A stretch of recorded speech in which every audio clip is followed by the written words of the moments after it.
A very good afternoon to you, to whichever part of the globe that you belong to. Great. So, we will be continuing our session on organizational behavior. In the first session of organizational behavior, what we tried to do was we tried to define what is the organization, what is the behavior. We also tried to found out what is the importance of why we need to learn organizational behavior in the current context. We have also tried to understood how the role of personnel department, HR department, and how OB becomes a part of HR function very much. We have seen also the role of a manager, the various roles that he undertakes of planning, of delegation, of executing, of feedback, and how these three things are intertwined and interlooped between each other. We have also tried to understand what are the 2-3 layers on which the organizational behavior is dependent. We said that it is a behavior of an individual first, and then it becomes a behavior of an organization, wherein it becomes a culture. So we get the 3 layers. One, individual, because organizations are made up of people, you and me. So one is the people, the individual level. When the organization form groups, they form teams. That is the group level of dynamics, where we had discussed last time how individual in a group, the behavior changes, whereas at the individual level, he has a different kind of behavior. In a group, it's different.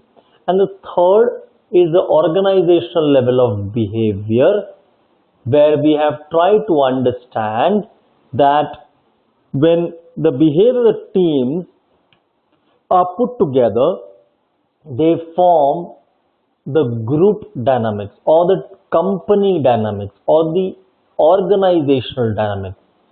So a quick recap: on one side we have an individual behavior, then we have a group behavior, and then we have an organization behavior.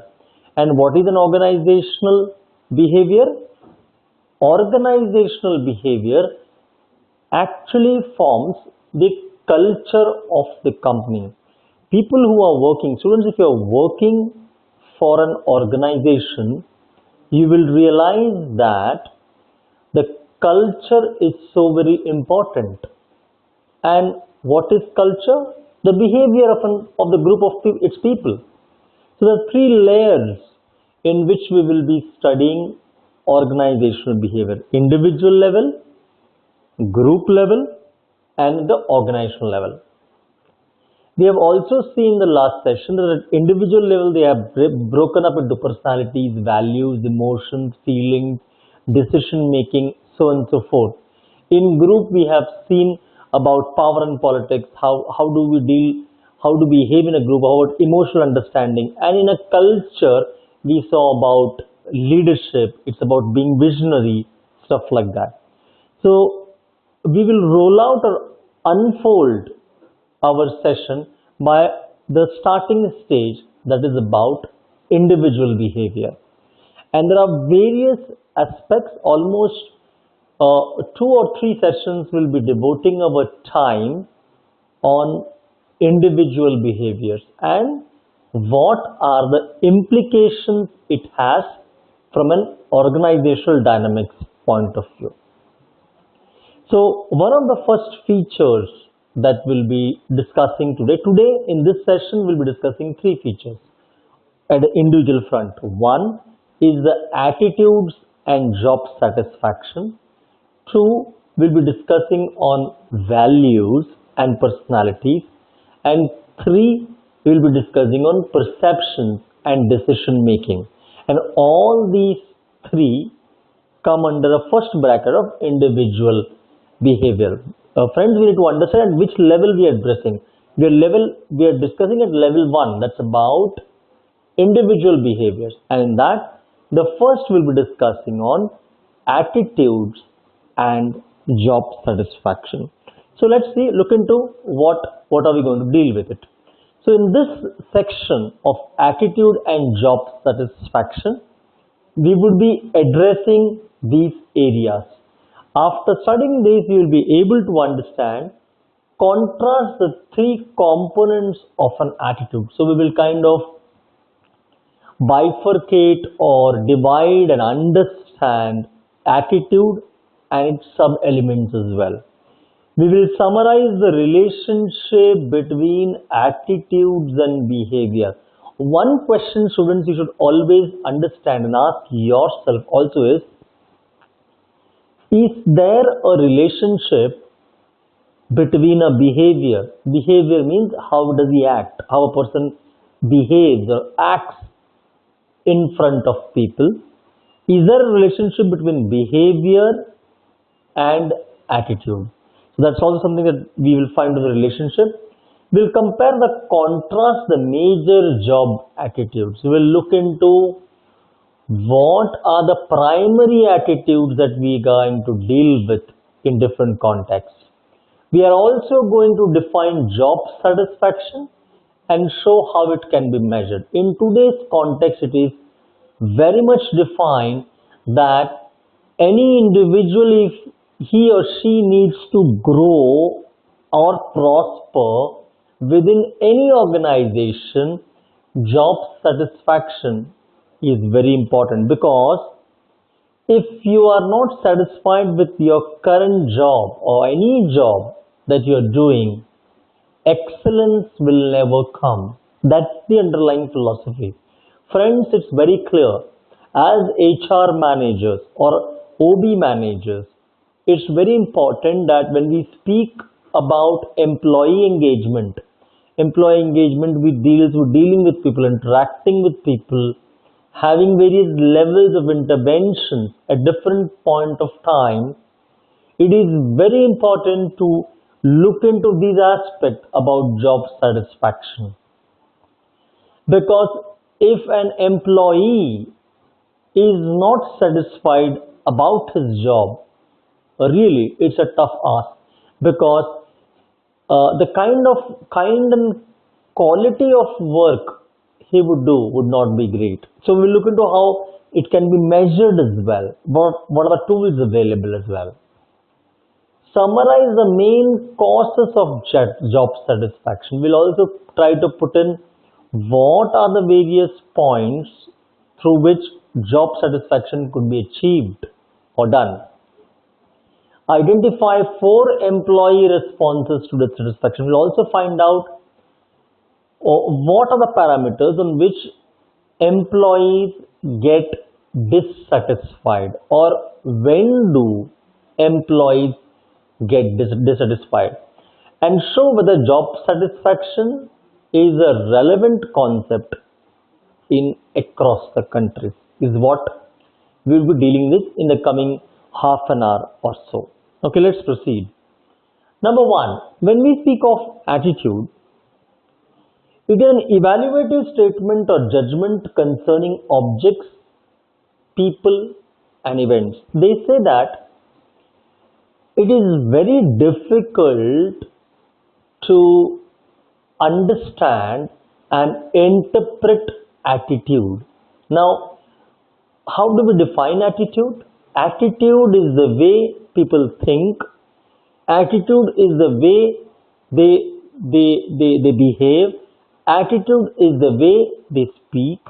Attitude is the way they represent things, objects, and give meaning to things. So when we say attitude, they are made up of 3 component elements. Important to understand this. So whenever we say his attitude is good, bad, so what are we actually finding out? Attitude is made up of primarily 3 components or elements, and those are: number 1, cognitive. It is a cognitive. Attitude is first one of the elements. It has a cognitive function. Cognitive means it is the way you think. So when we speak of cognitive function, it is the opinion or belief segment of an attitude. So any attitude, whenever we are speaking, comes from a thought. That means a person need to have a thought in the background. So that's where the cognitive element comes from. The second element in attitude is the affective element. Now affective element comes from affection or the feeling part. If you see the emotional or feeling of an attitude. So when we speak of attitude, we also see that certain people behave differently based on how they feel. So they say when we say of cognitive, it is about thinking. When you say affective, it's about feeling. And the third element is the behavioral element. That means an intention to behave in a certain way towards someone or something. For example, I'll give an example to substantiate what I am saying. Suppose if for a person difficulty comes up, any kind of difficulty. Say for example, a misfortune happens. Misfortune means something that is not expected. A loss comes in a person's life. A loss could be an emotional loss, a financial loss, any kind of loss.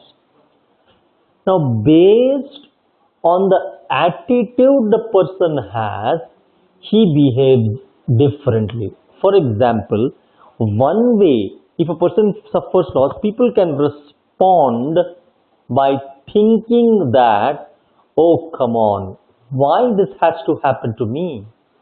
Or, oh God, why me? Why I am facing all this?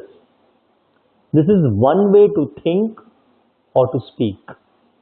But we also find some other set of people who represent it differently. That means if a misfortune or if some loss happens to them, they will take it up as a challenge. They will say, okay, come on. If this has happened, okay, what learnings do I get? How do I come back? How do I demonstrate great skills? What do I learn from it? So these are different representations and that is so very important. Now some people when they fall down, they don't get up. And they don't get up only for some time, but they don't get up for a long period of time. So if they don't get up for a long period of time, both their effectiveness and efficiency is lost. And isn't that important from a personal context, from an organizational context? It is. But some people, when losses happen, when they fall down, they kind of get up. They have strong belief system about themselves. They are confident in their approach and they kind of storm in. They kind of, okay, come on, I'm ready for it. Now, it is so very important, students, to understand that the attitude, they say that there's a lot of phrase about it. It says that your attitude defines your altitude. I repeat, your attitude defines your altitude. Altitude means the height. Means what kind of inner representation you have about your thinking, your feeling and your behaving defines how much you're going to achieve in life. So three elements of attitude, those are cognitive element, affective element and behavioral element. Great. Now the point is, does behavior always follows from attitudes? Means the question is, whatever behavior that you are demonstrating, is it coming from an attitude? Now, Leon Festinger, a renowned psychologist, says, no, the reverse is sometimes true. I mean, he says that both attitude and behavior are overlapped and they're interdependent from each other. That means sometimes you change your behavior also to change your attitude. So, and it is reverse as well. So that comes to an important point of cognitive dissonance. Now, what is cognitive? Cognitive is your thinking pattern. Dissonance is conflict. Now, our thinking pattern might be in a conflict. Any incompatibility between two or more attitudes, between behavior and attitudes. Now, there can be a lot of time. For example, if I am to tell you that a lot of time it so happens in our personal life or in organizational life as well, a lot of time it happens that heart says one thing, the head says something else. Now, this is a cognitive distortion. Putting it from a context of organizational perspective, for a lot of people, they felt always like taking up a career something else at some point of time. They always wanted to do something else, and yet at this point of time, they are doing something else. Now, don't you find people of this kind? Now, this is a classical cognitive dissonance, means there is a conflict happening between the head and the heart. This is an internal conflict. This is called as cognitive dissonance. Now, these conflicts,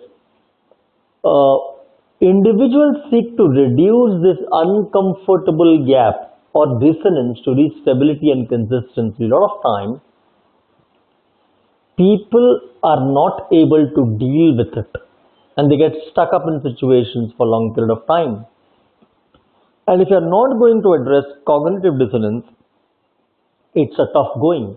Consistency is achieved. When we say that stability, people try to reach this gap or bridge this gap. Consistency is achieved by changing the attitudes, by modifying behavior or through rationalization or logic.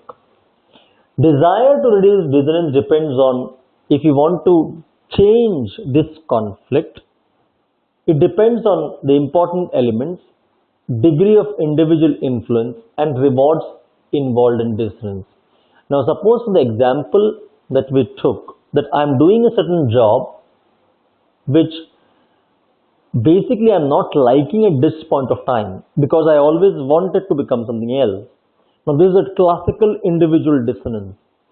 Now, if this is a dissonance, the person needs to clarify, okay, gone is gone. But whatever I am doing, still could do justice with it. They say that you should always do what you love. Heard about this? It is said you should always do what you love, or else you can start loving whatever you are doing. Now, students, it's so very important to understand this, that for all, not necessarily that everybody would get an opportunity to do whatever they intend to do at one point of time. But having said that, you can always start loving even whatever we are doing by finding its importance, by finding the key contribution that job or particular work or activity is doing to their life. Maybe in terms of resources, maybe in terms of their own development, maybe it's providing support to the family, whatever those. So finding importance about it. Now, it is so very important, students, to understand that living with cognitive dissonance or conflict is not going to help anyway. This has to put to rest, or this has to be bridged across by finding a logic, by changing the meaning that you're giving. So this cognitive dissonance is also something that people have to address, because suppose if this cognitive dissonance prevails with an individual level working for an organization, imagine the kind of results they will produce. Now, these results might really not help the company to grow and prosper. Great. Other variables involved, the moderate variables. The most powerful moderators of attitude or behavior relationship, if you want to look at the relationship between these two, are importance of the attitude, correspondence to behavior. We look into accessibility as well, existence of social pressures. A lot of time, it is not necessary that people always take up the job that they like. Sometimes social pressure influences. Now, social pressure could be the financial pressure, it could be getting the job pressure, it could be the peer pressure, it could be the parents' pressure, it could be the spouse pressure, the sibling pressure. So this all comes under existence of social pressures and personal and direct experience of attitude as well. So when you're looking at the moderating variables that find existence or relationship between attitude and behavior, these all things influence each other. So if you're saying the moderating variables between the attitude going on to kind of define behavior, these are the moderating variable that goes on to predict the individual behavior. Great. Predicting behavior from attitude. So what kind of behaviors we might expect from a particular kind of attitude? Now, important attitudes have a strong relationship to behavior. They say that our attention goes where our intention is. I repeat, it is said that our attention, wherever we look for also, goes by our intention. That means what kind of drive that we have, what kind of importance that we give to people matters.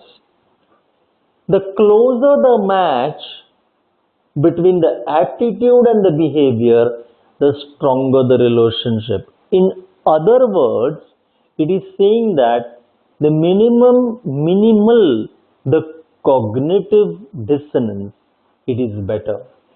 Specific attitudes predict specific behavior, and general attitudes predict general behavior. The more frequently expressed an attitude, the better predictor it is. Now, suppose since attitude is composed of thoughts, isn't it? Attitude is a function of few elements that we discussed. It's a cognitive element, it's an affective element, and it's also related to the feeling element as well. So when we say that it is a thought element, so the more often you demonstrate an attitude, the more easy to predict it as well. High social pressures reduce relationship and may cause dissonance. Sometimes people do a job just because of social pressure. It could be a financial pressure, peer pressure, just because they keep on continuing with it. And this might cause a dissonance or a conflict. Now, this in a short term might be okay, but in the long run, as HR managers, as OB managers, as OD managers, organizational development managers, so very important to understand. Now, how this is important from an organizational context? It is important in the sense that if we are interviewing people for a particular kind of job, it is very important to know that the relationship exists in a true term. That means we should find out, does the person wants a job or does a job only to satisfy a particular kind of need, or is he really aspiring to do a job? They say that there is a great difference between should and must. Some people just do because they have to, but the other, they want to, and there's a great difference, and that's an attitudinal difference. When you have to do a job, you will just do a job till how much it is required. That's about it. But when you want to do a job, and wanting to do a job itself is an attitudinal representation. So when you want to do a job, you get different behaviors. You get behaviors like highly focused, highly committed, walking the extra mile, or walking the talk. These all factors or behaviors follow up from the attitude of I want to do the job. On the other hand, if we take the attitude or thought that I have to do a job, if you have to do a job, then the representation or the behavior predictions are: one, I might not be very much excited to go to job. I would be more interested in actual work hours. That means when the job, what are the working hours? I would be always looking at time. When is my job going to finish? Because your motive of doing a job is only a particular reason. It could be monetary, it could be something else. Great. So, attitude based on personal experiences are stronger predictors. So application of this now, you might be wondering how this is related from an organizational context. Now, from an organizational behavior perspective, this also fitted in with when people take interviewings or people are into recruitment. So we need to find out why this is essential for it as well. So these are the predictors from behavior from attitude. Great. We move on. What are the major job attitudes? Now, as discussed earlier, as per the flow, we will be also dealing with what are the major job attitudes. 1. Job satisfaction. 2. Job involvement. 3. Psychological empowerment are the three functions of job attitudes. Now, what is the job satisfaction? Let's slightly get into details, and we will also look into how we are going to measure job satisfaction as well. So when we are saying job satisfaction, it is a positive feeling about the job. Now, it's so very important that people sometimes when they do their job, they just do it for the sake of doing it. As I was discussing earlier, the difference between want to do a job and have to do a job. So people, when they are satisfied about their job, and which conditions they are satisfied? When they meet with success, when they love their job, or when they want to contribute, when they want to make a difference, when they want name recognition, when they are goal oriented. Great. So it's a job satisfaction is a positive feeling about the job resulting from an evaluation of its characteristics. Now, evaluation could be in terms of results, it could be in terms of appraisals, it could be any of those.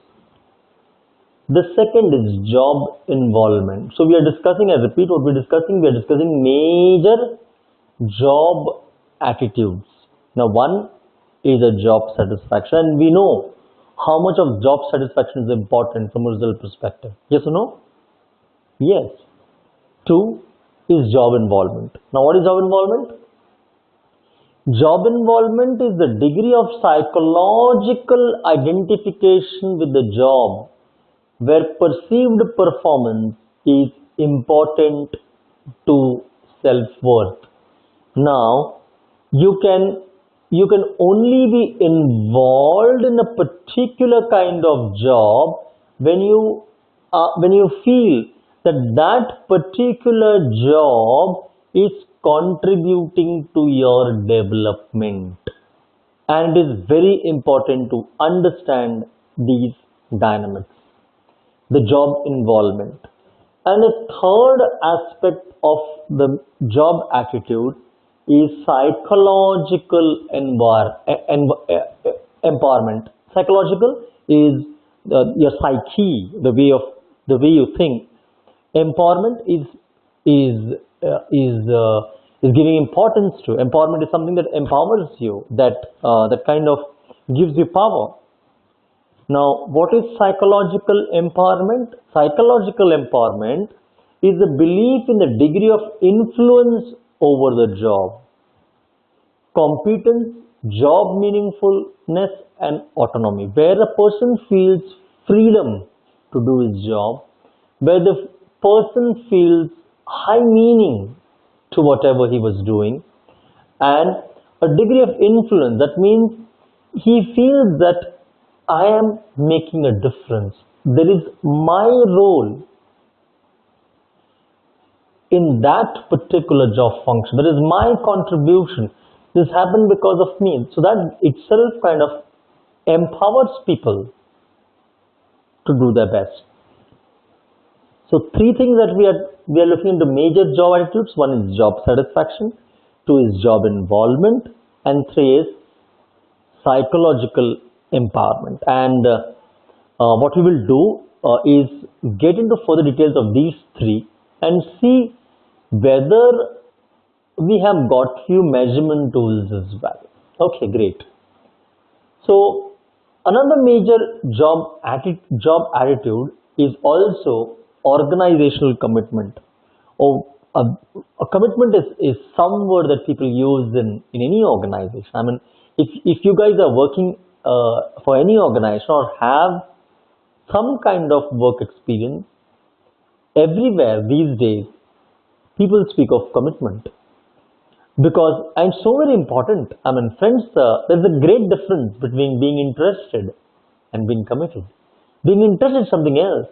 We all want to have good things in life, maybe good money, good convenience, good health.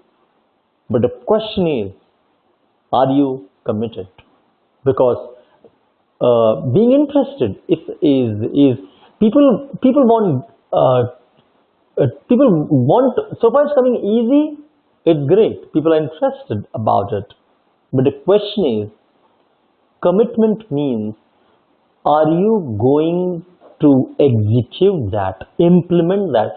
Are you going to pay a price for it? Are you going to give sacrifices about something of a leisure time? Are you going to take the pain to achieve? So organizational commitment is something, and we'll try to figure out things that are in that. So, or when you speak of organizational commitment, it's about identifying about a particular organization and its goals while wishing to maintain membership in the organization. That we are not only aligned with the organizational goals, but we want to be associated with the company. And that is so very important. There are three dimensions, again, we will look into. One is the effective, continual commitment, and normative. Now, three dimensions of commitment are: one, the emotional attachment to organization. I mean, let me tell you, I mean, I've seen so many people, they just by looking at the visiting card that they have got, the visiting card of the company, they feel attached. I mean, just seeing the logo, the color, people have a lot of sentiments to it. And people who work for maybe 2 3 generations together, maybe they have it has come to the family itself. So it's about the affective element, the emotional element. The second is the continuous commitment. That is the economic value of staying. That means they know that if I'm going to stay in a particular organization, it is going to give me benefits. Benefits not only in terms of money, but also in terms of facilities, perks. It could be housing, travel, loans, the emotional ego value within the society. Like I'm representing TCS, or I'm representing Reliance, or I'm representing Wipro, or whatever the case might be. So it's about the ego booster that a person gets out of it. Or the normative element, that is a moral or ethical obligation. That means here some people think that if you're working for an organization, you need to be loyal about it. That means there are certain kind of people who don't leave their jobs once they join. They hardly change companies in their lifespan, maybe two, three. Although this ratio has started decreasing in the last 2 decades or so, but you even these days you will find these sort of people. Organizational commitment has some relation to performance, especially for new employees. Now, this level of commitment, even for new employees, matter a lot in terms of the kind and quality of work they exhibit.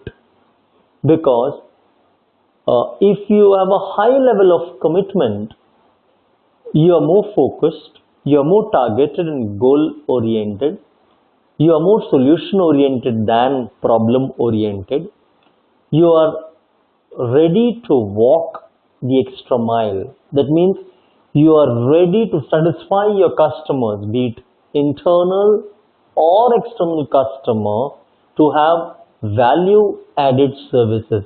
You are going beyond the call of the duty, as it is more commonly called, going beyond the call of duty. And in today's world, we are living in a time where we are not just looking at customer satisfaction, we are looking at customer delight. So we are looking from a perspective of how we can add value to customers' life. And if you want to always give more than what you receive to your customers, you need to be committed enough. If you are not committed, you will just do your job. That means as per the job definition or job description, which every company does it. But customers relate to those people who have given more, who they relate to those people better. So the point is, when we are looking from an organizational commitment perspective, these all things matter.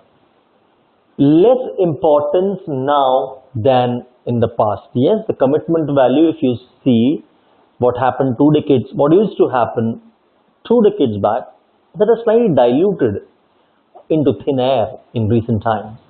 Now perhaps more of one occupational commitment, loyalty to profession rather than a given to employer. So they say in these days or the times that we are living in, here loyalty is more to the job function than to an employer. That means 30, 40, 50 years back, loyalty, the definition of loyalty or commitment was related to the employer, whoever is the company. But these days, the loyalty is to the profession. The work that you are doing has become the front seat about it. Great.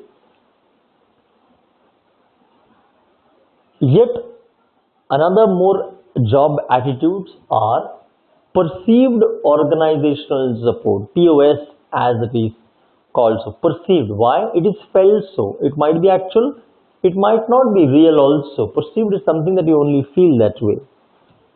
Perceived organizational support means for an employee, how does he feel in terms of the support he gets or receives.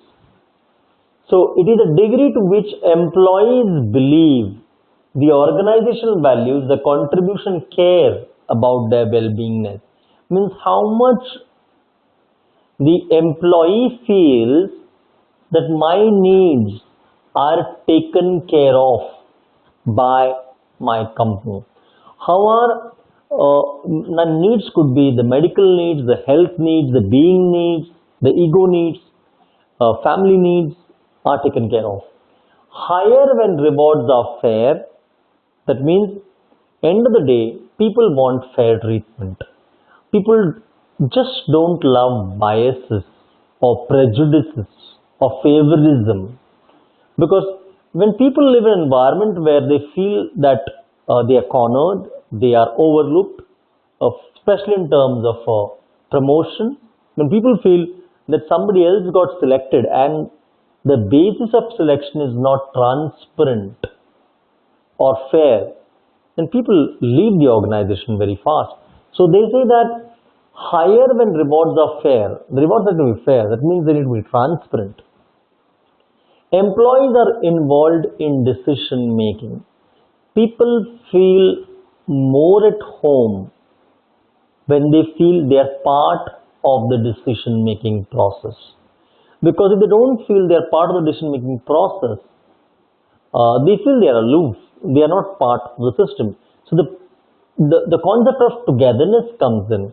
The concept of ownership comes in along with it. If they feel they are part of a decision maker. And the supervisors are seen to be supportive. So as many CEOs mention in the interviews, that train your people so that they have supreme skills, that they might get a good new job. It is what Richard Branson used to say always, CEO of Virginia Airlines, is train your people so that they become more skilled and they can get a good job, and treat them well so that they don't leave. And he summed it up very clearly. I would like to repeat this quote, and it's so very important. They say that for your employees, train them well through experience or classroom or study so that they're skilled enough and they could get different jobs. But treat them in such a way that they don't leave. And that's what the support is, what we are referring to. Higher POS, that is higher perceived organizational support, is related to higher OCBs and performance. That means that if you have a higher perceived organizational benefit, you will find that the performance of the employee goes many folds over. They say that as an employer or as a policy, if we support the employee in difficult times, I repeat, if you support the employee in difficult times, he gives it back many times over during his organizational tenure. And it's so very important to understand this. That means give him support at the appropriate time. When he's low, when he's down, out, dusted, you will find that if he gains support, he will give that or repay that many times over throughout his tenure. And that's so very important of giving organizational support. Another element of job attitude is the employee engagement. Now, employee engagement is a degree of involvement with satisfaction and enthusiasm for the job. They say that you can teach a person for skills, for knowledge, but you can't teach people to be enthusiastic. Can you? Think about it. Can you teach people to be enthusiastic? The flat answer is no. You can create situations where employee need to find himself engaged, involved, and when you find that happening, and if he's aligned with his goals, missions of life, if he loves the job, then you can find enthusiasm rolling in. Otherwise, you can't teach him to become enthusiastic. Engaged employees are passionate about their work and their company. So if you engage people in whatever they are doing, they become more passionate. So engagement brings along enthusiasm. They're passionate about things. And is passion important for results? It is. Passion gives you and drives you a different kind of energy altogether, isn't it? I mean, you find two different kind of people, one doing the same job, the other doing the same job but with lots of energy, enthusiasm, power, zeal, and lots of flair. And people love to see it. They say enthusiasm is viral. That means if you meet an enthusiastic person, and I'm sure you might have experienced this as well, if you meet an enthusiastic person, you yourself get charged up. There is a natural rub-off effect. We ourselves feel, oh, come on, I'm getting charged up about it. So being enthusiastic is viral. So, two that we have discussed over here is the perceived organizational support and the employee engagement. So, the primary attitude that we have looked so far is job satisfaction. We have looked into psychological empowerment. We looked into the job engagement. We have looked into perceived organizational support. Okay. Now, are these job attitudes really distinct? Now, the question that is asked is, we have tried to isolate these attitudes and we have discussed about it. But the question is, are they really separate and distinct? And the answer is a flat no. These attitudes are highly related. That means they are intertwined, intermingled within each other. The variables may be redundant, meaning measuring the same thing under a different name means that we can't really figure out or pinpoint a particular attitude and say that this is it. It cannot be, because they are kind of overlapped with each other. While there is some distinction, there is also a lot of overlap. Great. A job satisfaction. Now, one of the primary job attitude that is measured. So, when we say that if you want to manage well, you need to measure well. They say only that those things could be managed that can be measured. Because if you can't measure, it is difficult to manage. So, do we have tools to measure these attitudes? So, one of the primary job attitudes measured, broad term involving a complex individual summation of a number of discrete job elements. When we say of job satisfaction, it is not a one single element. It's made up of a small bits and pieces as well. How to measure? Now, there are some global rating, one question, one answer best, or summation score, where we summate it based on the questionnaire. Are people satisfied in their jobs? In the US, yes, but levels appear to be dropping year by year. And results vary by employee facets of the job. That means the kind of job they're dealing with, it varies as well. Pay and promotion are the most problematic elements. Now, students, it's important to understand that if the only reason of doing a job is money, then it's very difficult to hang on and hold on. So whenever we are dealing with people as HR person or as OB managers, we need to highlight what are the other motivators of an individual apart from money as well. That's so very important to understand this. And generally speaking, are people generally satisfied with the kind of job that they're doing? A survey says that not many are really satisfied with the kind of job they're doing. For a simple reason that people take up their jobs because of social pressures. Pressures could be monetary, peer, as we discussed. So it's so very important to know the liking, the strengths, what they're good at, their talents.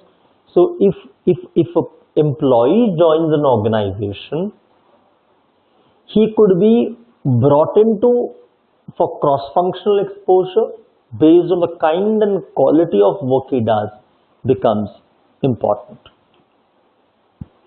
Great.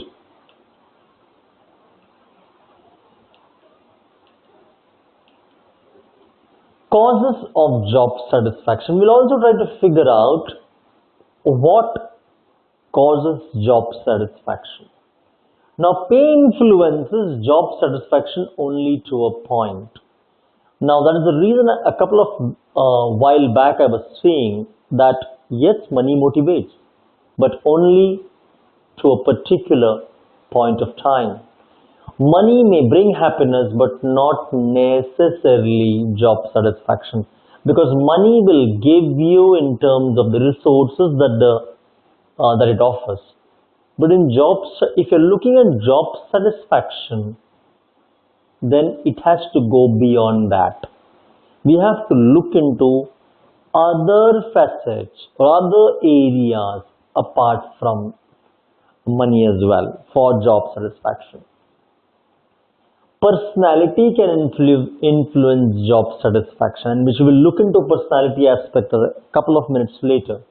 So negative people are usually not satisfied with the job. If people normally have an attitude or a personality type to see the empty glass, that means we have always heard of the example of a half glass, a half filled water. So what do you want to see? Some people say half glass full water, or some people say half glass empty water. So it's about the optimist and pessimist, or positive or negative way of looking at things. So if you're looking at only from a negative shade of things in life, they generally are not satisfied, because they always want, okay, because if fault finding mission is the objective, then people tend to sink in in a negative shade much faster. Now, those with positive core self-evaluation are more satisfied with jobs. That means that if people generally figure out ways about finding positivity, or generally are optimistic in the nature of dealing with things, they find out the things very faster. And we will look into these aspects now.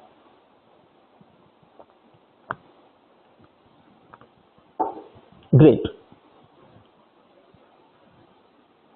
So when we say, if you want to plot employee response to dissatisfaction, it could be put in four quadrants. One axis, the x-axis, if you see, have been bifurcated into active and passive, and the y-axis is constructive and destructive. So if you look into this zone, which is a fusion of being active and constructive, we have a voice active and constructive attempt to improve conditions. If you see that which is constructive and passive, they are passively waiting for conditions to improve. They are generally the loyal kind of guys. But if you see the active but a destructive kind of quadrant, you will find exit. That means behavior directed towards leaving the organization, or bad mouthing it, or spoiling, or backbiting it, or saying bad words about people, about the organization. And if you have the destructive and the passive kind of frame, you have the neglect kind of people coming in, where allowing conditions to worsen but don't act about it. So employee responses could be based on the nature and the type of personalities they have. Outcomes of job satisfaction, if you are to ask, job performance. If you see, satisfied workers are more productive, and more productive workers are more satisfied. Generally a thumb rule. It is said that if people are satisfied, the kind of work they do is very productive. That means it's efficient and effective both. And these are interrelated also. That means if you are productive, if you are both effective and efficient, you are satisfied as well. The casualty may run both ways, so they form a loop within itself. Organizational citizenship behaviors. What's that? Satisfaction influences organizational citizenship behavior through perceptions of fairness.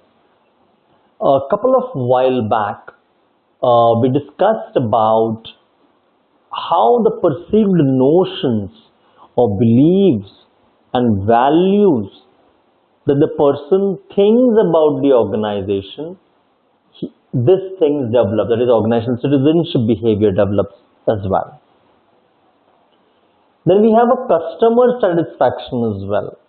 Now, customer satisfaction in this case could be an internal customer or else could be an external customer as well. So we have a satisfied frontline employees, increased customer satisfaction and loyalty. It's so very important that if you are dealing with a front office, it's so very important that you need to be a satisfied customer yourself. If you yourself are a satisfied customer, then the chance of you satisfying the external customer becomes more. Suppose if you yourself, if you are working, you are in interface between the company and its external customer, if as an employee he or she is not satisfied himself about the organization, how he can sell his products or services to the customer, isn't it? Think about it. So they said, are you convinced about it yourself? Because if a person is into customer relationship management, CRM, and if an external customer comes along and gives a complaint to maybe its product or services, if you yourself are kind of not satisfied about it, how are you going to deal with the problem, isn't it? It's quite a challenge. So customer satisfaction, absenteeism, and in the long run of time, they say that one of the diagnostic tools or one of the dip test or litmus test to figure this out is absenteeism. That means satisfied employees are moderately less likely to miss work. So if you want to measure job satisfaction, one of the things you can also figure out is absenteeism as a tool about how much the person is satisfied about the job. It's not the only factor, but one of the factors. We need to understand that. Great. More outcomes of job satisfaction. Now we also figure out what are the other benefits or advantages if the customer is satisfied, and those are turnover. That means satisfied employees are less likely to quit. Suppose if you have a satisfied customer already, then the person generally don't quit.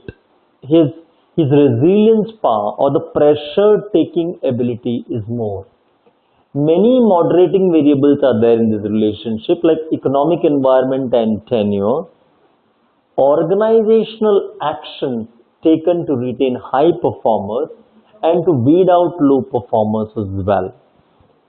The workplace deviance, that means dissatisfied customers are more likely to unionize, that means form unions, abuse substance, steal, tardy and withdraw. Suppose if you are not a satisfied customer, then a lot of complaints will work against you. You yourself want to be a safety umbrella. You will form unions as well. And also, there may be quite a chance or probability to steal, for theft as well. Despite the overwhelming evidence of the impact of job satisfaction on the bottom line, most managers are either unconcerned or overestimate work satisfaction. It's so very important for HR managers and people managers. You don't necessarily have to be in the HR function, but if you are relating with your people, if you are having teams to manage, it is important to understand that job satisfaction is important. And How can you figure out if the person is not satisfied? Check his absenteeism records, check his engagement level, check his commitment level, check his punctuality level of working office login time and log off time. Things like this says about his involvement. Great. Global implications of job satisfaction. Is job satisfaction a US concept or a Western concept? No, but most of the research on job satisfaction has been done over there, but it is a concept of in every organization. Are employees in Western cultures more satisfied with their jobs? A very global question. Now, they appear to be more satisfied, but it not necessarily be. That depends on, this is a very contextual question, but can be dealt with as well. So, at every country level as well, because of the cultural frames that people have, their satisfaction levels differs as well. Great. So, we'll just summarize in the first part of the session that we are trying to address. One, we are addressing the summary. Manager should watch employees' attitude. What do we take home from this 40-45 minutes of our talk is, one, manager should watch out the attitude, like they give warnings to potential problems. They influence behavior as well. Managers should try to increase job satisfaction and generate positive job attitude.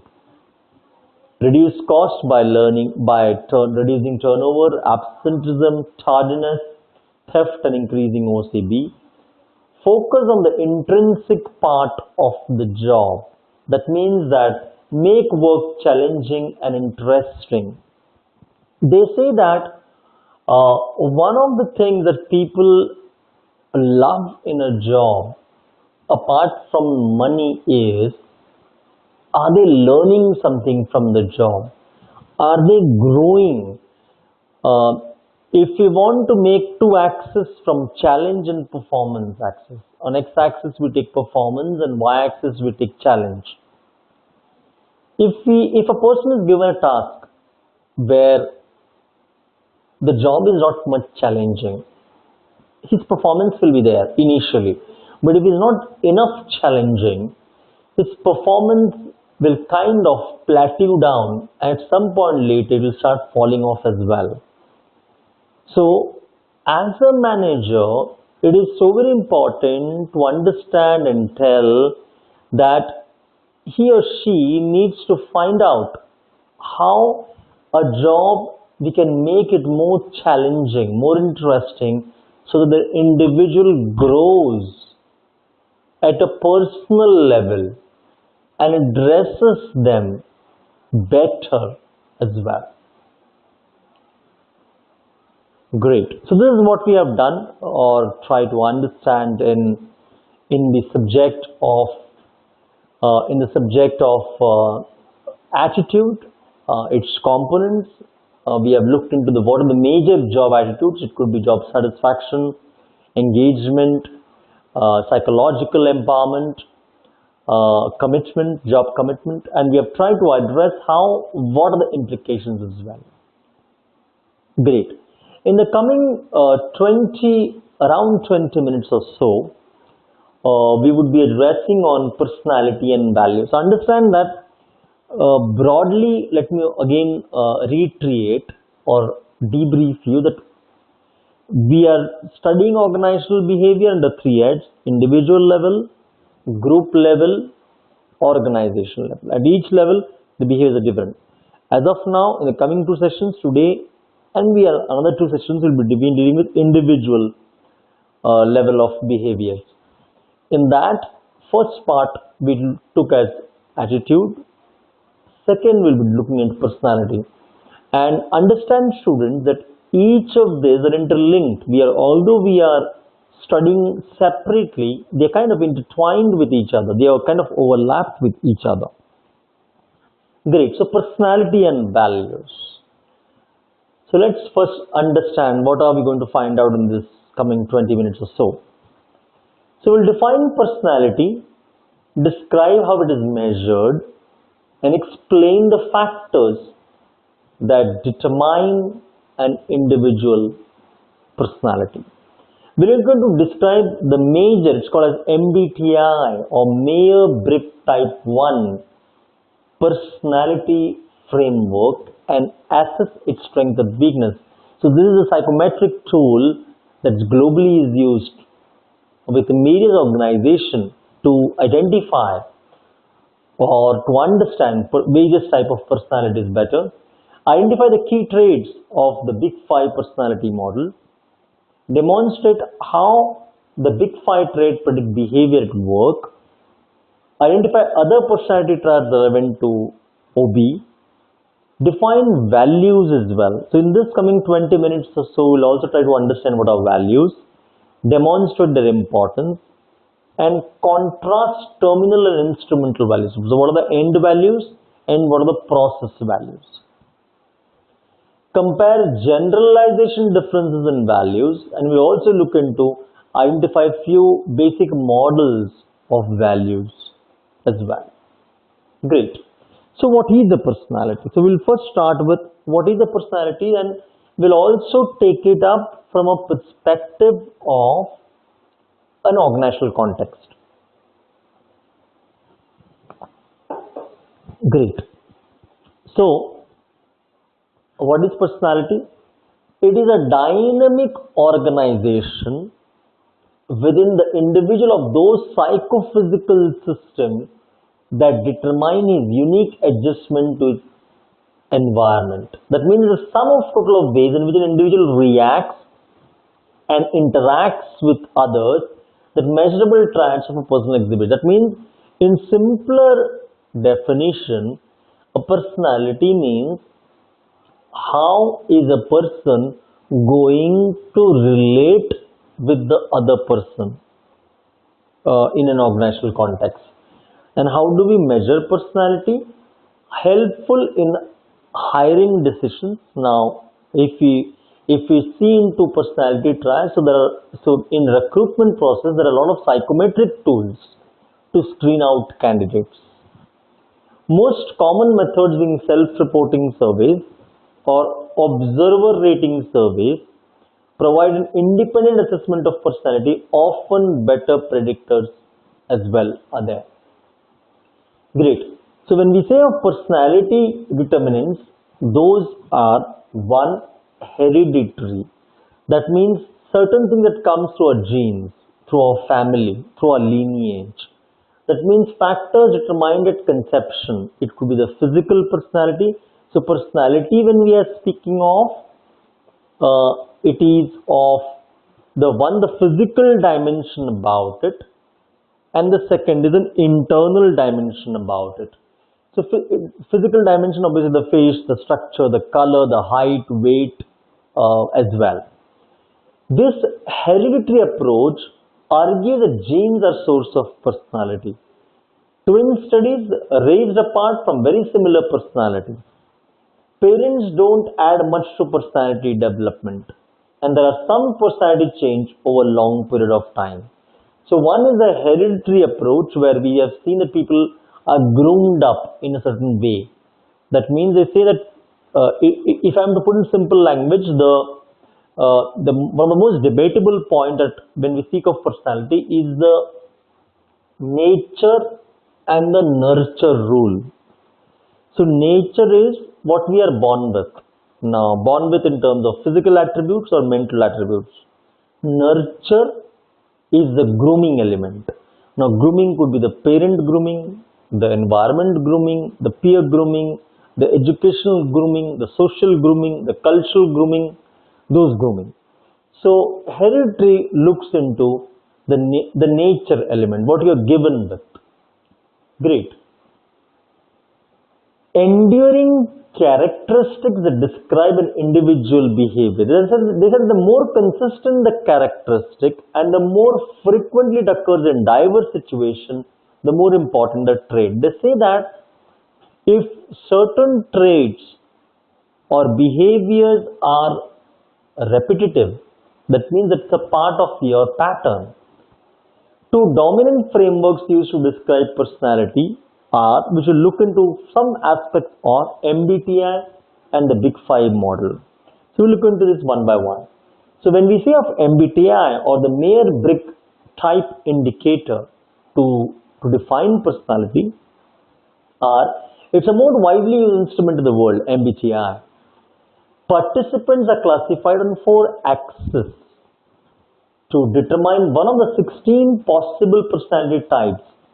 So there are 4 aspects that we'll discuss, 4 aspects of an individual. With these 4 possible permutation and combination, we have 16 variants, and we have 16 personality types as well. They are ENTJ, and those are E standing for extrovert versus introvert, S standing for sensing or intuitive, S or N here is intuitive, thinking or feeling, judging versus perceiving. So they are kind of polar opposite, either extrovert, introvert, sensing versus intuitive, thinking versus feeling, or judging versus perceiving. So with all these 4 combinations, we have 16 different types of personality types. So each of these 16 possible combinations has a name. For instance, for example, visionaries. Now visionary, is it a personality type? Yes. They have this combination of INTJ, means they are intuitive, they are cognitive, they are thinkers, and also they are judges, J for judges. So they are original, stubborn, and they are driven. Visionaries are driven for their goals. Organizers, they have a combination of ESTJ, they are realistic, logical, analytical, and business-like. Conceptualizers are entrepreneurial, innovative, individualistic, and resourceful.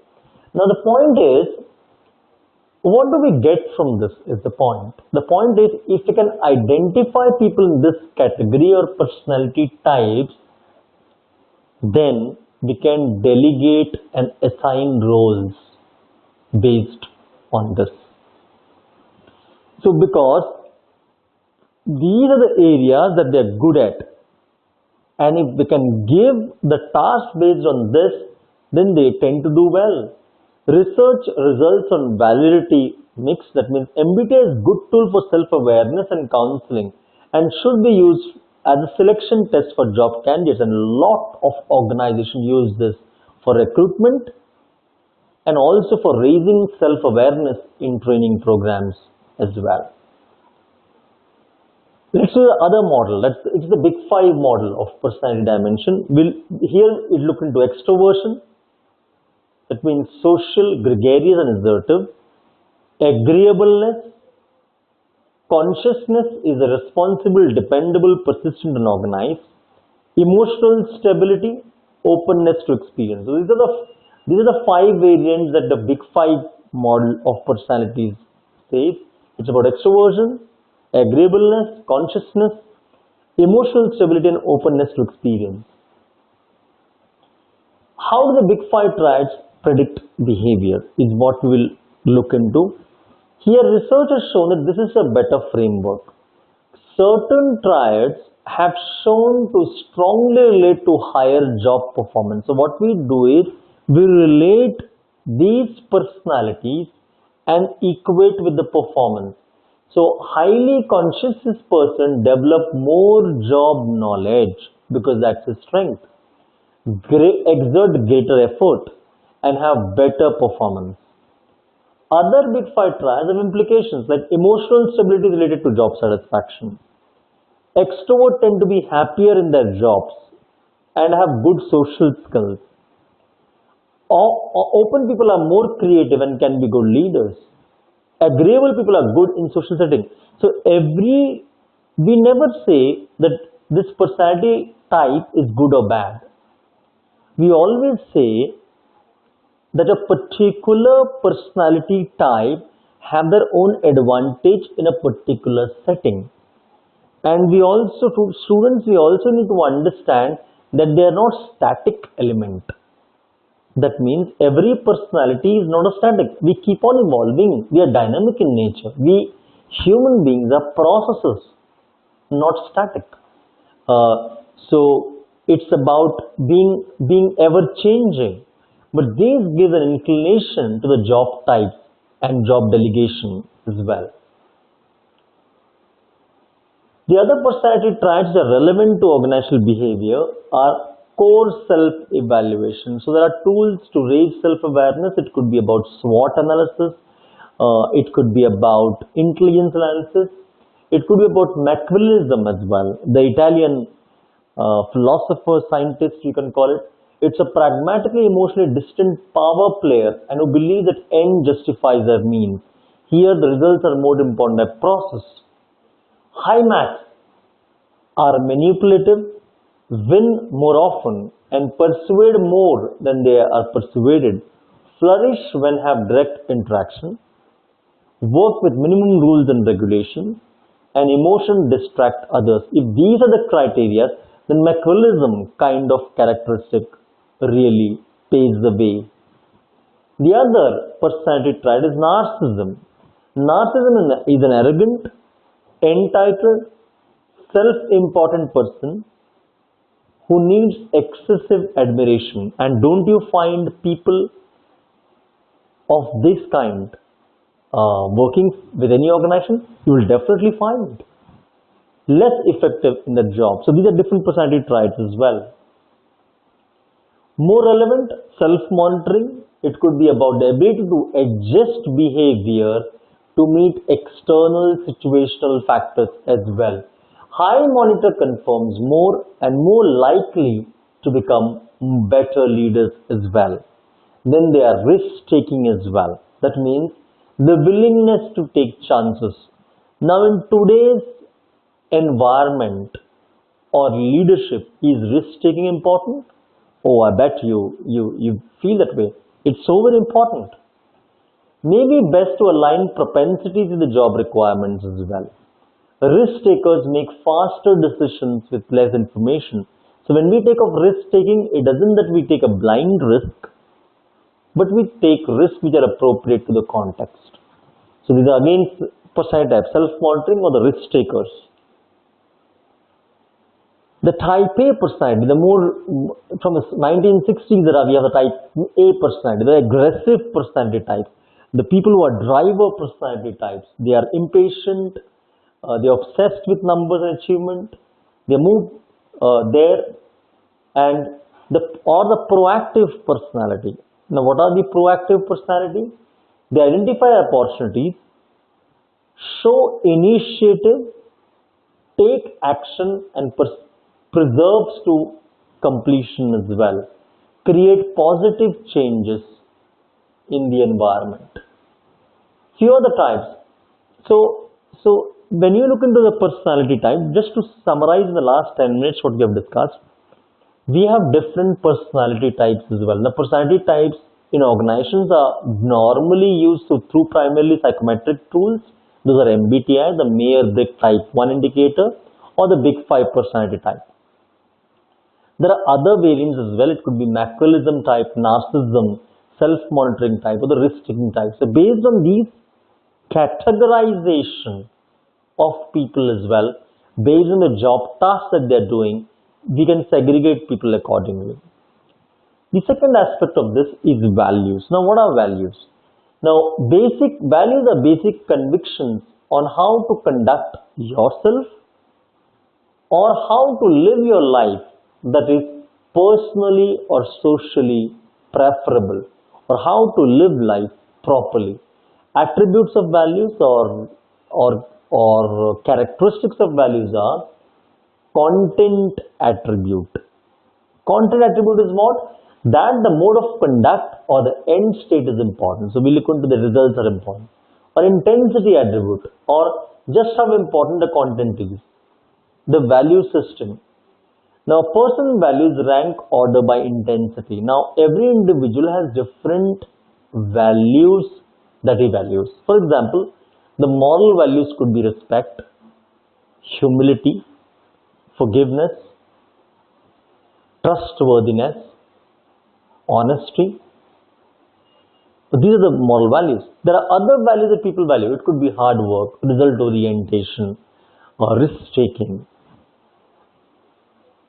They tend to be relatively constant and consistent. Normally, it is said that the values of people don't change over a period of time. They do change, but not many. So, importance of values, if you see, it provides understanding of attitudes, motivation, and behaviors. Values influence our perception of the world around us. A couple of minutes back, I was saying our attention goes based on intention is. That means whatever things we value, we tend to kind of look into those aspects very fast and very well as well. Now, if you want to represent interpretations of right and wrong, now based on the individual value system, people tend to segregate, okay, this I should do, this I would not do at all. So values is what it defines both of these. Now this could be moral values, organizational values, conduct values, etiquette values. It implies that some behaviors or outcomes are preferred over the others. Classifying values in a value survey, it could be the terminal values, that means the end values that we are referring to. Instrumental values are the process value. Now, value could be the end value, the goal value, or the process values. People in same occupations or categories tend to hold similar values. For example, if people are working on a shop floor for a manufacturing unit, the common value for them, which would be very commonly seen, would be quality. Quality would be a high value. A process could be a high value. Following procedures would be a high value. Being efficient would be a high value. So, but values vary within groups as well, where value differences makes it difficult for group to negotiate and sometimes may create conflict as well. Generation values as well may differ. For example, if you want to define cohort of the same category, if you want to define the era, if you say 50s, 60s, 60s to 80s, 2 decades, 80s to 2000, and 2000 to present, the coming last 2 decades.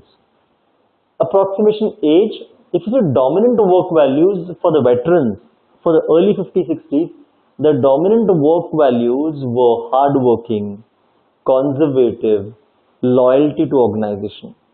When you came in the 60s or the 80s era, success, achievement, ambition, dislike. If you go in 2000, work-life balance, that's where the work-life balance concept came across. Loyalty to relationships, team orientation, dislike of rules. Current era, confident, financial success and freedom, self-reliant but team orientation, loyalty to both self and a relationship is how the values have changed through generations as well. Now, linking personality and values to the workplace, if you want to figure it out, if you say managers are less interested in someone's ability to do a specific job than in that of a person's flexibility. So a person job fit, they say there are various job types and job fits. The key points are, in today's world, they say a person not only need to be job fit, but he need to be flexible enough as well. Flexibility to learn something new, flexibility to adjust to different kind of people and situations. This is where this model throws highlight on. Now, the Holland's personality type checking on values are 6 types. Those are realistic, investigative, artistic, social, enterprising, and conventional. Need to match personality type with occupation as well. Now, still linking personality with the workplace if you want to figure out.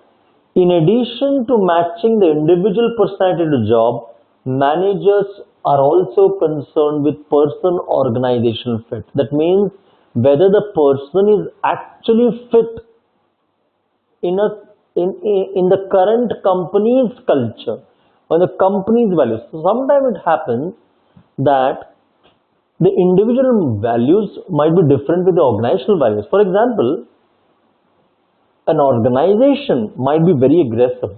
Maybe they are a selling organization, and the function of an organization is suppose a person joins in a sales team, and in sales as a value they need to be very assertive and sometimes aggressive as well.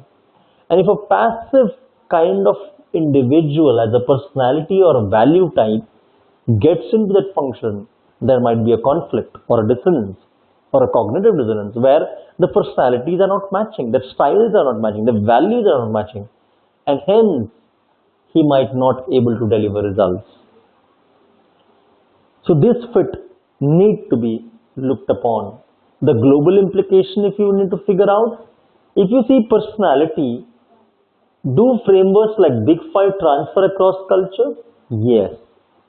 But the frequency on type of the culture may vary. Better in individualistic than collectivistic culture. If you look at the values, they differ across all cultures because we can't say that this value exists across cultures. Different cultures also have different values. If you see Hofstede's framework for assessing culture, the 5 dimensions about it are: 1. The power distance, the individualism to collectivism, the masculinity versus the femininity, the uncertainty versus avoidance, and the long-term versus the short-term orientation. And that's what we will try to figure out individually as well. Now, one we will check out is the power distance. So when we are looking at power distance, what is the power distance?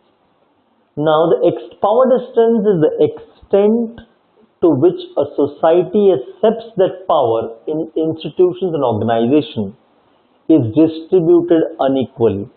That means low distance and high distance means the distance between haves and have-nots, between people who are high designation and low designation. In different organizations, this power distance is very high or very low.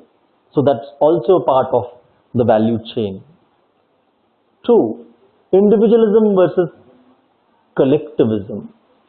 Now, here the degree to which people prefer to act as individual rather than as members of group. Now, some people work very well in silos and the other very well in collectivism. So what that type?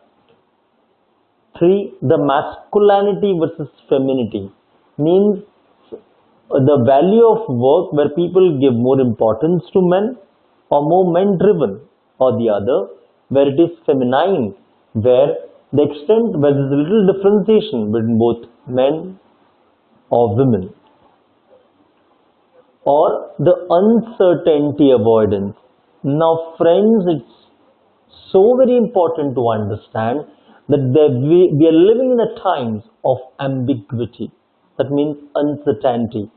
Businesses that used to happen 40-50 years back were to a great extent defined or certain to flow in a certain way.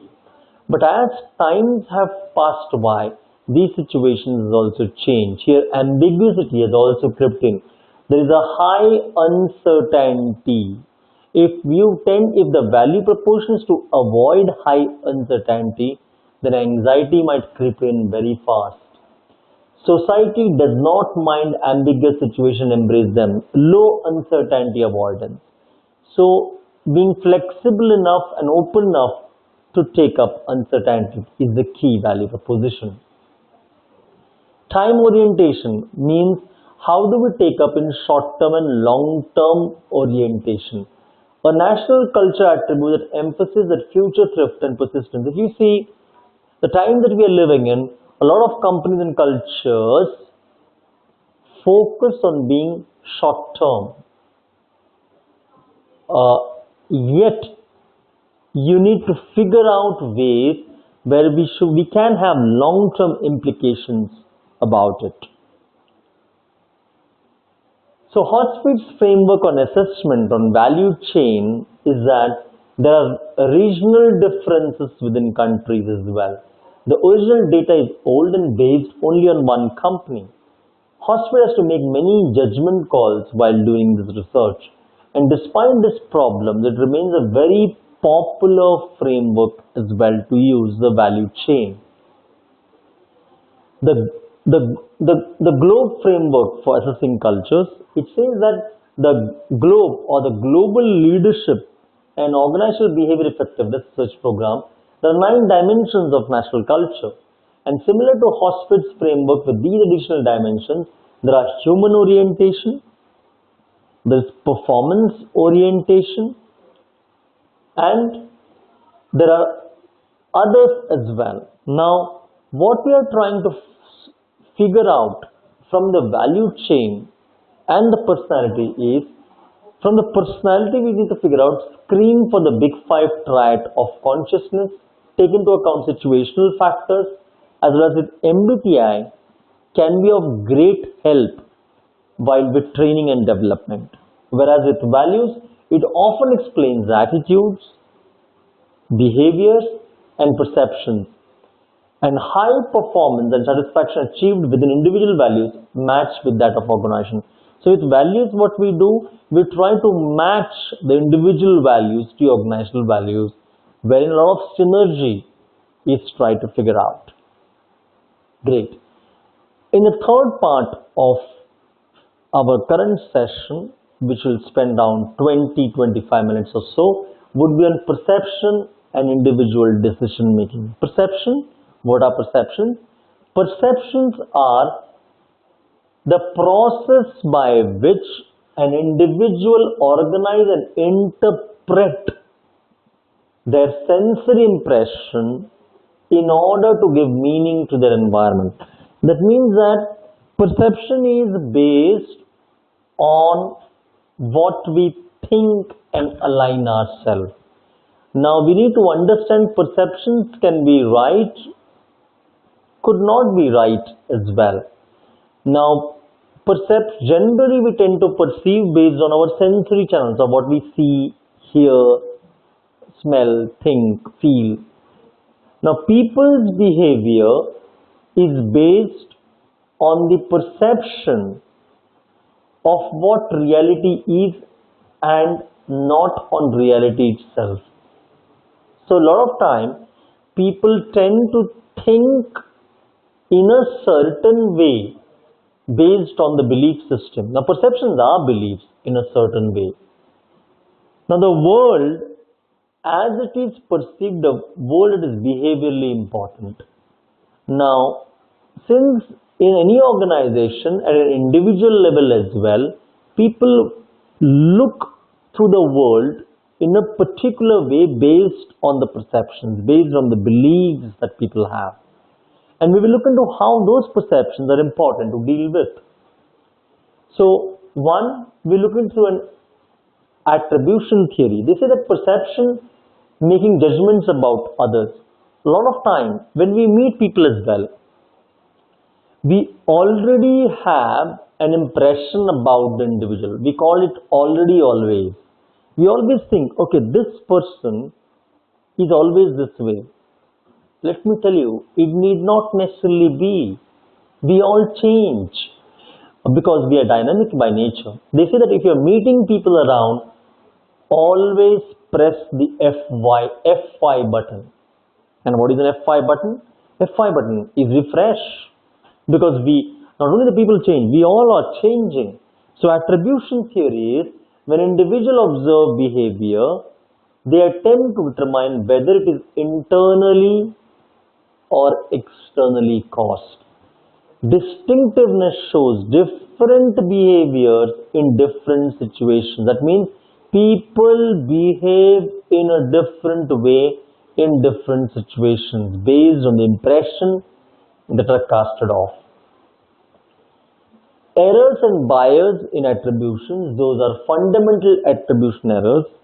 These are the tendency to underestimate the influence of external factors and overestimate the influence of internal factors while making judgments about behavior of others. So when we are dealing with behavior, since when you are working under one roof, because organization is working under one roof, people tend to overestimate internal factors. That means they kind of look into a lot of judgments, preconceived notion about people as well. So errors and bias and attributions are self-servicing biases. Self-servicing biases are the tendency for individuals to attribute their own successes to internal factors while putting the blame on failures of external conditions. For example, if people ask, okay, why didn't you perform? So if this is a question asked, or why didn't you deliver results? The normal things are, oh come on, the market is sluggish. In fact, my team didn't perform well. I already have one member who has not contributed enough. Things like that. And if you people ask, okay, tell me what factors contributed to your success?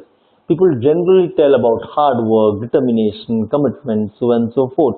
So people there focus internally as well. That's an important point to understand.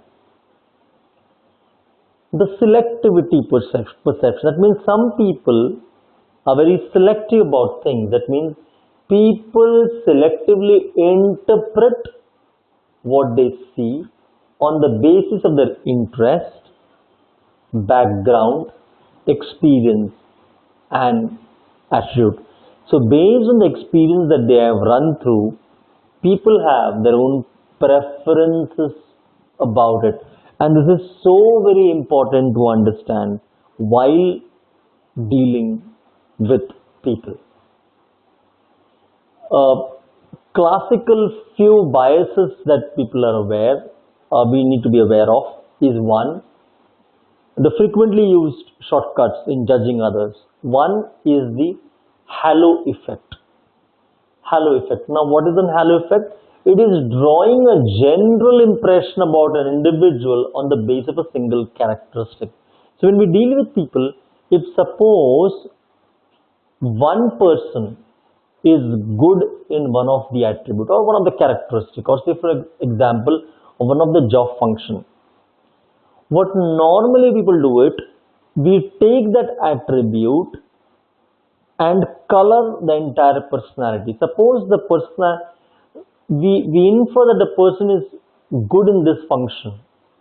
Or say for example, let's take an example. If a person has good communication skills, and suppose if he really is very good at it, we take that good element of communication skill and apply to all characteristics about the individual or personality.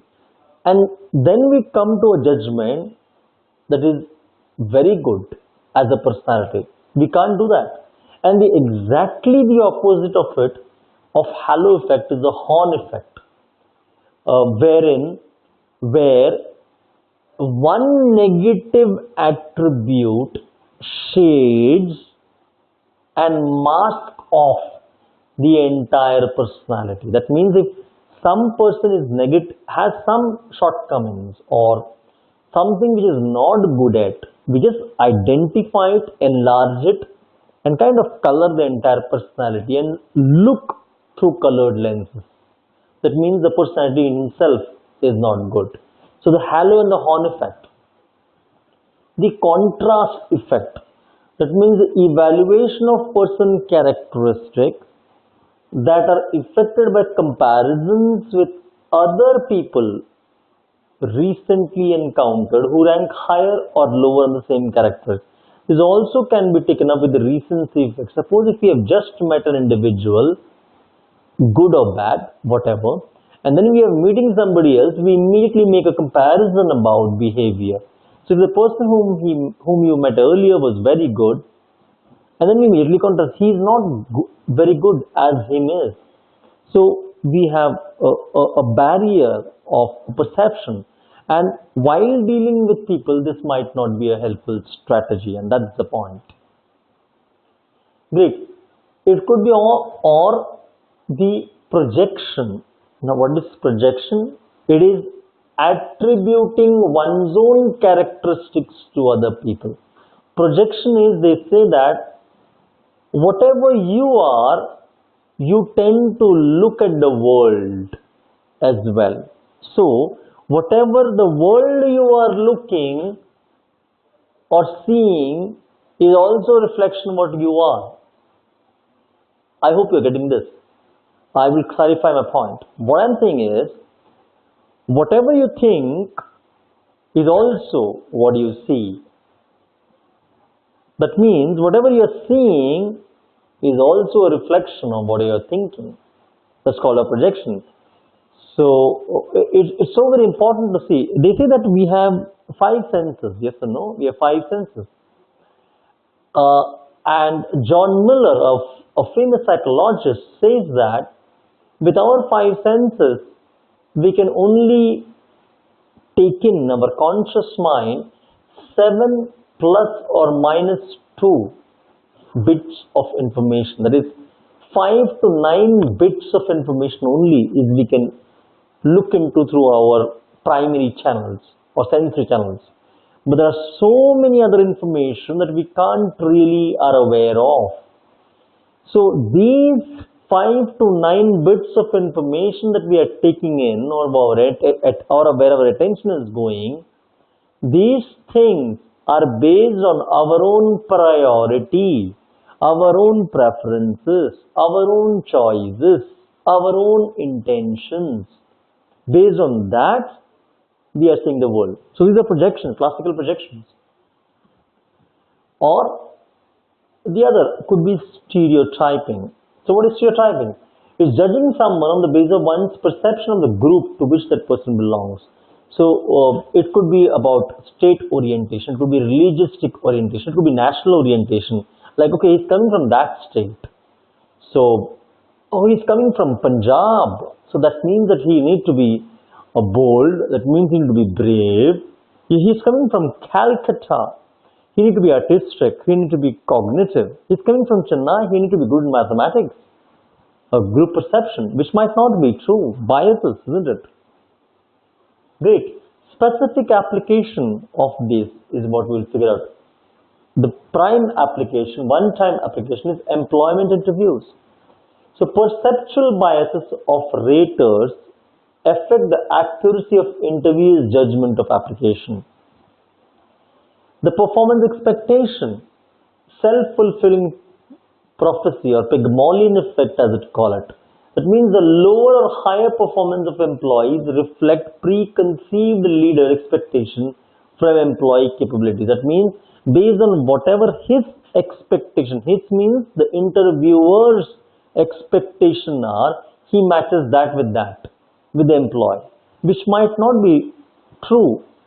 The interviewer need to match with the job description to the person. That's the fair evaluation. Or it could be ethnic profiling as well, where a form of stereotyping in which a group of individuals is singled out, typically on the basis of race or ethnicity, for intensive inquiry, scrutinizing, or investigation as well. Great. Specific other application, performance evaluation as well. So when we sit down for appraisal, this becomes important. Where appraisals are often the subjective, it's judgmental perception of appraiser for other employees' job performance, or it could be for employee effort as well. Now what's employee effort? Where assessment of individual effort is a subjective judgment to perceptual distortions and less as well. Great. The link between perception and individual decision making. Now we will try to connect how perceptions and the various perceptions that we looked into, how are they going to influence decision making. Now if you see, a problem is the perceived discrepancy between the current state of affairs and the desired state.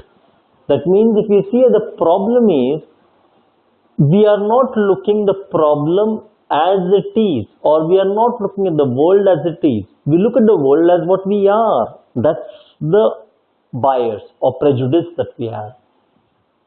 The decision with the problem connection is the choices from among alternatives developed from data perceived as relevant. So we have on one end the problem, on second end we have the decisions to be made, and there are perceptions of decision maker. On one side we have a problem, the other we have a decision to be made based on the choice available, and there is also perceptions. And with this interface or the overlap between these two, we have outcomes involved as well. So if you see the assumptions of rational decision making model, the rational decision making model describes how individuals should behave in order to maximize some outcome.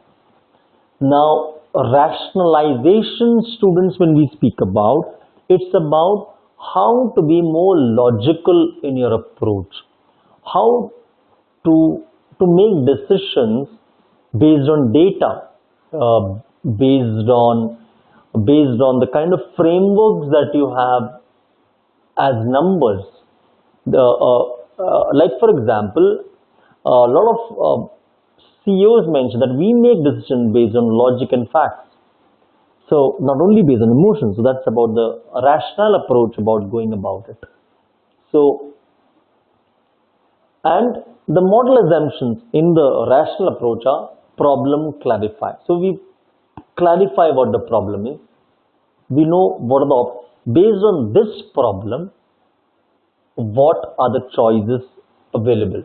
We look into clear preferences. What preferences do we have? We have constant preferences as well, and no time or cost constraints. So we look into these options and the maximum payoff. If we look into, if we make this choice, how do we optimize the results? How do we maximize the results so we get an optimum outputs as well? Then there are creativity as an aspect coming in, wherein it is the ability to produce novel and useful ideas. In the current business context, one of the tools that are used in decision making is the creative concept. Now, three elements of creativity, where proposition that individual creativity requires expertise, creative thinking skills, and intrinsic task orientation. So in creativity, we always ask the question, okay, what else? If we have a current problem at hand, we always define how I can solve this problem more creatively. What options do I have at my disposal that might have never thought before? What is it that I'm going to do that I've never thought before or done before? Or one of the ways to approach this. And we also look at how are decisions actually made in organizations. They are bounded by rationality. That means we say that individuals make decisions by constructing simplified models that extract the essential features from problem without capturing all the complexities. Let me tell you that students, any context, the problems are not very open. That means we have to figure out what are the relevant things we are going to pick up and then act accordingly. We also need to find out how are the decisions actually made. One, the identification. The first step is identification. That means visibility over importance of problem. We need to identify what the problem is. Where is attention catching, high profile problems. It is so very important that they say that leaders, great leaders, are master sniffers. They sense their environment very fast. They are very much attention to details about it. Then desire to solve the problem. Once you identify the problem, The second is the desire to solve the problem, that is self-interest. If a problem concerns decision maker, that means if the problem is within his influence, how I am going to solve the problem, the desire to it. Then the alternative development, that is satisfying, that is seeking the first alternative that solves the problem. If I have a problem at hand, second is if I have desire to solve the problem, what alternatives do I have? Engaging in incremental rather than unique problem solving through successive limited comparison of alternatives. Now if a problem I have come, I will look into what options do I have. Then I will look into how to solve the problem based on time availability, based on resource availability as well. The next step involved in it becomes common biases and errors in decision making is also what we are going to look in. And those are overconfidence bias. That means believing too much in our own decision competency. Sometimes if you have got good results from a past experience of decision making, people are just overconfident about it. That means they don't look into other people's opinion as well, which might be important at certain context. Or anchoring bias, while fixating on early preconceived information. That means once you have any initial data coming in, people just make up mind, okay, I'm going to do this. Now this awareness about oneself is so very important in decision making. Or confirmation biases, that means using only the facts that support our decision. That means we have already made a decision and then we are gathering resources. How are we going to support it as well? The availability bias, that means using information that is most readily at hand. Sometimes we just gather information that is available only as well. We need to find out information from other resources as well to figure out what fits in. The representation bias here, assessing the likelihood of an occurrence by trying to match it with pre-existing category. So if we have something coming up or cropping up, we need to figure out what is it that matches with other things as well, which are relevant and important to that particular kind of problem. Common biases and errors also are escalation of commitment. Now, increasing commitment to a previous decision is in spite of negative confirmation. Suppose if you have committed earlier, then to change our decision, people don't prefer because they feel that I've already made a decision. Then to change becomes difficult. So, prior commitment. Randomness error. Now, what is this randomness error? Now, trying to create meaning out of random events by falling prey to a false sense of control or superstition. Sometimes we just change our decision based on some other assumptions or beliefs that we have, which might not be really good from the kind of context that we are dealing with. Or it could be hindsight bias as well. Hindsight is the background bias, which we are not aware. Sometimes they play in the background.